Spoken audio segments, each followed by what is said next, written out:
It's in the mid. That's what I wonder. Should it be? Wacht, even de fiets erop. Okay, guys. So, bye.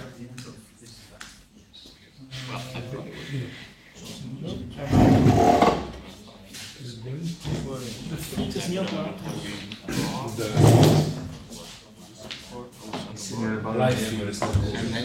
And then what like chain to Practice to the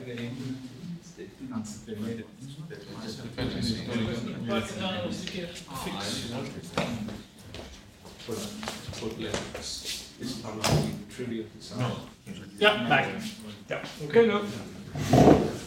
So, hello. My name is Lumír Jasiok. I'm from IT4Innovations, National Supercomputing Center in Czech Republic. IT4Innovations is located in Ostrava, which is third largest city in Czech Republic. We are having some historically Ostrava is known for heavy machinery and heavy industry, and we want to switch to something different. So we built this supercomputer to change meaning about Ostrava as just workforce for heavy machinery. So something little about our supercomputer. Currently we have two supercomputers, little test one, Sun, and bigger Salmon. Salmon is half year old and is located, both supercomputers are located in a new building that was built specifically for Salmon. And some pictures how it looks inside the building. This is dynamic UPS. We have two of them. How it looks under the floor. There's cabling and water and heat supply. The Salmon is made by SGI. We have some numbers about Salmon. Currently we are number 48 on top 500. 1008 compute nodes, 24 Haskell cores per node, 128 GB RAM per node, and we have 864 Intel Xeon Phi cards. So total number of cores is over 7,600.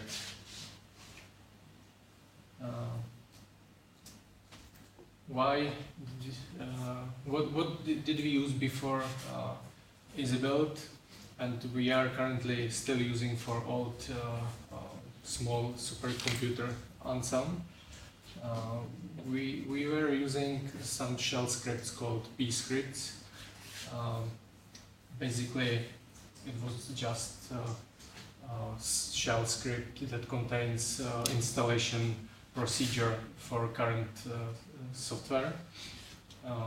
They contained all necessary information about software build, typically configure, options, make install, or whatever was needed, some patching and so on. As you can imagine, it wasn't perfect, and it was like from last century, I would say.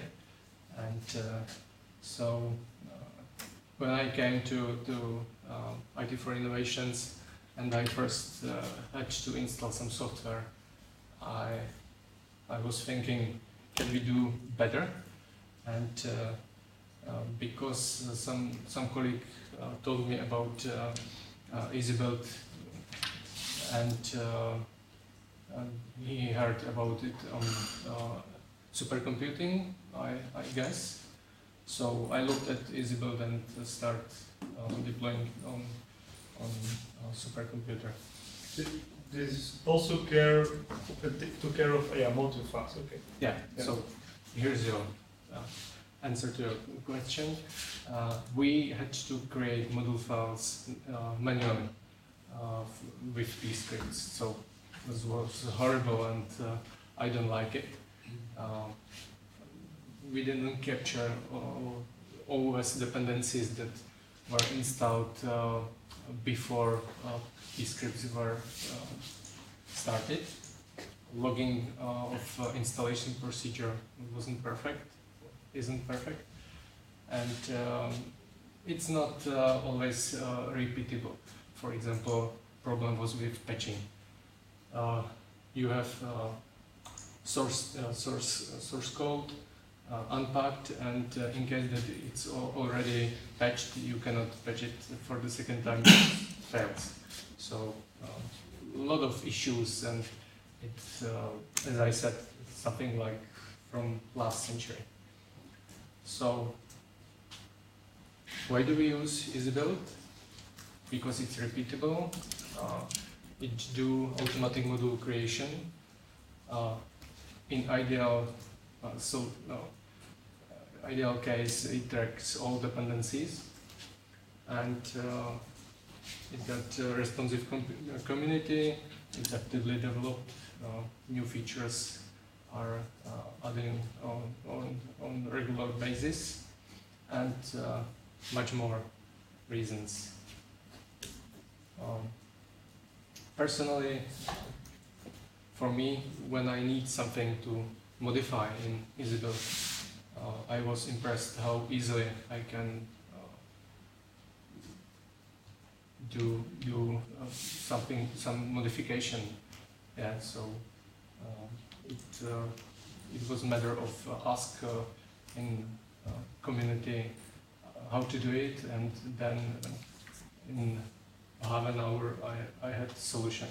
So I was really impressed how easily I can customize EasyBuild in case of need. So how EasyBuild environment look in our on our supercomputer? We have basically our custom branch of EasyConfigs. In case that we push to the branch, it triggers continuous integration that makes build. And in case of successful build, we know that it can go to the production. The whole EasyBuild setup on supercomputer is managed by Ansible provisioning tool because EasyBuild isn't logging and doing everything we care about. So, for example, isn't installing operating system packages. So we need to be sure that we have track of any installation of operating system packages somewhere. Yeah. So we are using Ansible, Git, and EasyBuild in combination to be sure that we have everything logged in. We know exactly how we do it. Currently, we are using TCL environmental modules, but we are considering a load for many reasons. But it's a lot of work, and because we have EasyBuild in production, it's a little bit complicated because of users documentation. It's a relatively big switch to something new. We have to count that people start asking about differences and creating new tickets. So it's a lot of work, and we have to be very careful about reason why we want to switch to L mode or any big change in EasyBuild environment. The switch to L mode may actually be a lot less impact on users than you think. I mean, and it's really, you know, the thing to do is to install, you know, install it in, you know, in a place and just have people opt in. Yeah, I know, but with L-mode comes possibility to change module hierarchy. So. Oh well, but you don't have to. You can switch don't L-mode have to, without yeah. going the hierarchy. It can be two steps. Yeah. But it depends. We can do step 1, switch to L-mode, and then consider other steps. You don't actually have to do it like that. So when we first did it, our own ethical module, that would, when you load it, it automatically switches out for LMOD. So it replaces itself with LMOD. So somebody you could create the module and just try it and let people try it out. So you can create a tickle module that will actually replace itself and use LMOD instead. We have one like that. So people can just load it and switch. So problems we have with EasyBuild are not always problem of EasyBuild, but problem of our implementation and other factors that matters for us. Users had problems with toolchain concept at first because we have to explain them how it works. We wrote some documentation. This problem is solved, and users are, I think, relatively happy with the current situation. No objections are raised, and what's a little bit more complicated is module names. Sometimes they are very long, and it confuses users and my colleagues too. They are unaware how it works, so they are still coming asking why name, version, for example, Python dependency, toolchain name, .ev or something. So I have to explain the whole concept, and what's more important is missing our path, but that's work in progress, and we are looking forward to test it in some test environment. What's again not EasyBuild problem, but because EasyBuild is some kind of layer on top of installation software. We cannot blindly take some easy config and do installation because it might not work as we want. We have to look at easy config, look at the easy block, see if there isn't something that could break the software on our side. For example, we had problem with open MPI and missing parameter for PBS. So generic easy config wasn't working. We had to change it. But this is not EasyBuild problem itself. It's you cannot write generic software that works for everybody. So, there's a lot of duplicated basic modules like bash, zlib, which confuse users, as my colleagues as well. It's a lot of it's a waste of CPU time and so on, disk space. So I hope that this minimal toolchain could solve this problem. So we don't have to install, for example, bash for each toolchain again and again and again, because it doesn't make sense, because it's compatible one to another. And we have problem with Intel and FOSS 2015B toolchain, but that's our problem. It's a historic problem. In the middle of last year, we had to very quickly install software for our new cluster, Salmon, and at the time wasn't ready those two tool chains, so I use pull requests with GCC 5.1.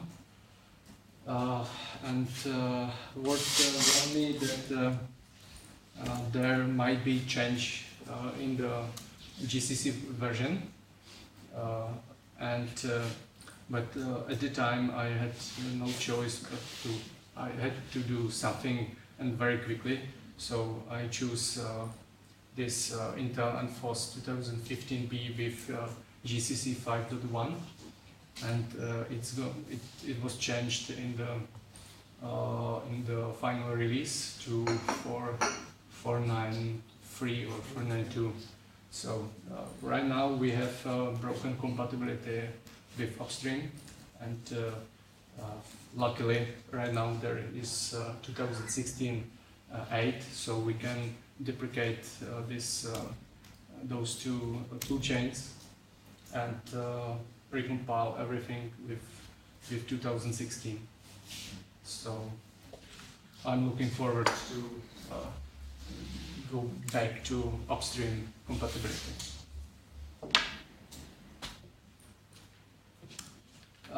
Because of request from our management, we have to change or use custom module name scheme. This is a historical reason. We had on our older cluster, we had some scheme of module placement and software placement. So I have to write our custom module name scheme, and this is first time I was impressed how easily I can customize the EasyBuild. How was it different from? We have apps/all and software, and apps /modules/all and all modules. So it's a little bit different, than standard scheme. Because it's not in standard is apps all and software, and apps app scheme all or something like this. Apps modules all. Apps software all and modules or something like this. It's a little bit different, but our boss insists on this. And because we want to do some modification and optimization for each cluster, we created hooks for Git. We actually have three Git repositories. One that is more or less compatible with upstream, and for each cluster, another one that appends some customization from the upstream repository. So, for example, I push to the our upstream repository, and using Git hook or EasyConfig, I can append some modifications to the end of the EasyConfig. For example, somewhat extra vars variables, and those optimizations can differ for each cluster. So. Is that on a per EasyConfig thing, or is it generic? I always add XYZ to it, or I'm sorry? is it per software you do that? Yeah, Or per software, special- per easy config. So, So I one can EasyBuild might make it A, another make it B. yeah. We can have basically two options. It's the same as in upstream repository, and no modification is needed. Or we want some customization, so we use this Git hook and append some modification to the end of the easy config automatically. The build is done with this modification. So, and it differs. It could differ for each cluster. Yeah, I was looking at something like that. You kind of support that within the easy config, right? There was something called like a block section or something like that. The blocks thing is actually deprecated, so you should. But we have another idea. It's been there for a while, but so EB, what we call EB patch files. So next to Yeah. having .eb files, you could have locally .ebp files, which just basically say for this thing, glue this at the end before you actually start building, which could make it a lot easier to manage them because you wouldn't have a Git hook and it would just slap it at the end before EasyBuild parses the easy config. But it never materialized. We never got a real demand for it, so nobody ever started working on it. But this may be something. I can look on this. Yeah, maybe it's something interesting. Yeah. We did a little bit contribution back, and I hope that it goes to be more than. We pushed some easy configs. We did Intel 2016 easy blocks, or some of them, and we have prepared more of them because there is missing VTune and other. I promised that, but never had chance yet to finish it. But it's on my to-do list. Some bug fixes, and I hope more to come. And in the future, we'd like to try L-mode, improve our test and build environment.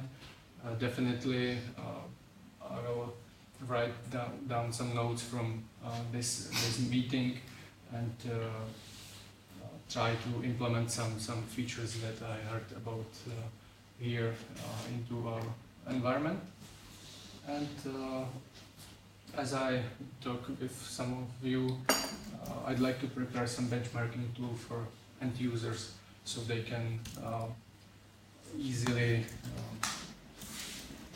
benchmarking their modules we prepared for them, so they can say okay, we have a module, we tried, let's try to change this option if it's help, and with those iterations we can try to provide better modules, better code, and improve performance on our cluster. So that's idea for the future. If you have any questions? What do you think that? Well, what is the main thing missing in EasyBuild for you now? Missing in EasyBuild? Yeah.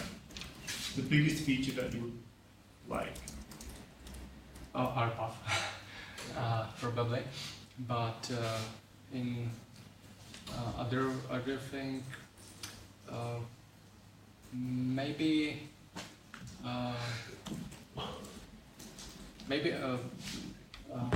EasyBuild isn't cover everything. As I said, we have to make sure that some operating system packages are installed and tracked by Ansible. Maybe some better tracking of those dependencies would help. But now you're doing that. I'm sorry? You're the one who's doing that now. That's even better for us, right? Yeah. Yeah, but it's internal. It's another software. Yeah. So you would like, for example, that we could like do a dry run, and it says you I for would like this to- for this to install, you need to install these auth dependencies, or it's I would like to see how, to have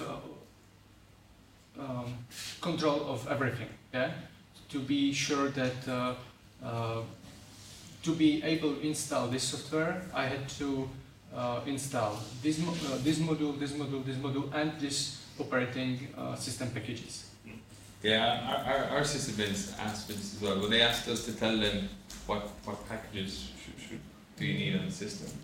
The problem is that other people come to them with issues and they install other packages that we don't know about. So it's hard to, like, we give them some initially list. I mean, we have a list of dependencies. It's easy to find the listed OS dependencies that are inside. It's easy to find them, but what they are actually installing. Complete. But the problem is it's never complete. So sometimes you have OS dependencies which is not clear. So the only way would be to test every EasyBuild config in a minute, absolutely bare minimum. I think Rob is going to talk about this afternoon. He wants to use minimal Docker containers and test it in there. Yeah, because I think that would be that for us it would also make lots of sense. And I think for many people here as well, because then we can really see what is the real dependency and what is not. Because until now that was, as I know, that it was not a clear situation. No. If you see some of the modules, some of them really evolving, that's what you need. You see a lot more stuff like OS dependencies when people come across the actual missing one. Right? Yeah, but this is how it went. So. In principle, you have everything.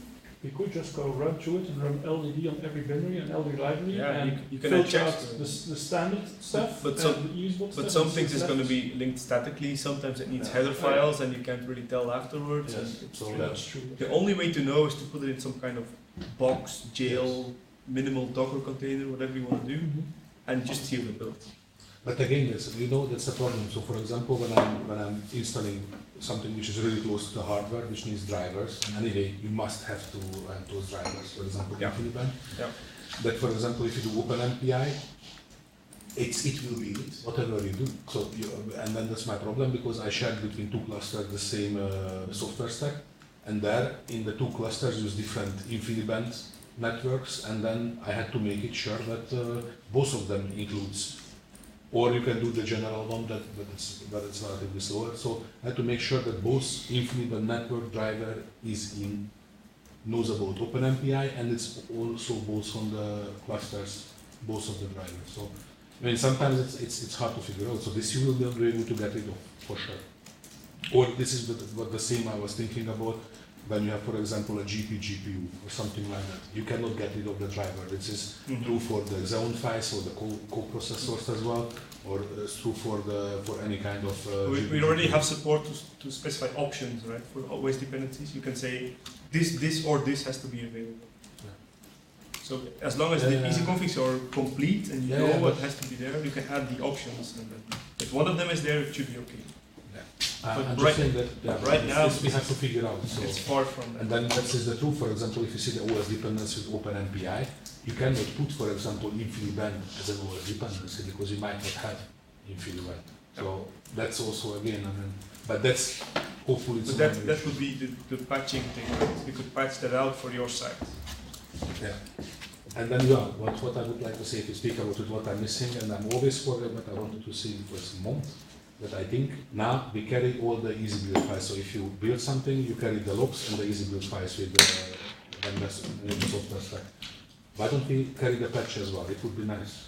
Nobody has fixed it yet. It's a bug. It's a bug. Alan has talked about it. Actually, so what Alan has been, what I've been discussing with Alan is right now we're only copying the easyconfig file, which is not enough to reproduce the installation. What you actually need is at least the patch file as well. Yes. Even the easy block that was used. Yeah, and the parent easy blocks. Yeah, and the framework and blah blah blah. And so well, maybe you can just somehow tag which framework version was used, maybe the commit ID or. We should just tag a Git. Oh, yeah. We should know somehow the Git tag, Yeah, and then it's all perfectly clear what you use. But typically you don't have the Git tag. You need to know the easy block because they can use it. Well, you do tag of the easy block, Easy block easy can configs, have a and Git tag. framework. Yeah, but my question is, I was also thinking that if you put everything into the easy block and easy frame and everything, that make it really big at the end. So my question is, if you really carry everything to make 100, because I know because I have shitload of problems when as I said, that we always extend our cluster, and then I had to compile a bunch of 2014B modules, and what I used the modules directly from the software stack, not what this, because I want it to be exactly the same, and it just doesn't work because it's so much improved in the meantime the EasyBuild, that I should switch back to whatever EasyBuild version to do it exactly the same way. So well, I had to make it lots of manual labor to fix the new, the old EasyBuild configuration. But my question is indeed that, okay, we carry the patch, we carry the blocks, but then we have to carry the framework, and then at the end. The other thing is you should hash all this stuff as well, right? So for patches and stuff like that, we should all in the easy config that you log, you should hash all your sources and all that as well, because the other problem is that you don't keep the sources. Well, but that's already there in the log files. Hashed. Yeah. Well, the MD5 sums of the source file you use, it's in the log file. But it's not, you should put it, you should dump it in the easy config as well. Yeah, but I mean, you have the information already, Yeah, you can make it better and dump a metadata or whatever. Because you should be doing the same with the patches. Because I found the most You're disturbing. really sure if the checks are metadata. But for me, really the most disturbing was the lack of patches. So when I try to, okay, the EasyBuild, this kind of things, it's usually a walls, doesn't bring the old stuff, but okay, still it might have some We missing. have this problem in the group environment as well, because especially like we push back up this easy config now, yeah, it works for them. That's because they sit in the directory with all their patches, right? And then they're not available anywhere else in the system. So that's the first thing I hit is when I try to reproduce this. Our Jenkins checks whether the package that the easy config needs is there, so maybe you should Yes. have a checker like we have for pull requests. That just checks whether things are there. Okay.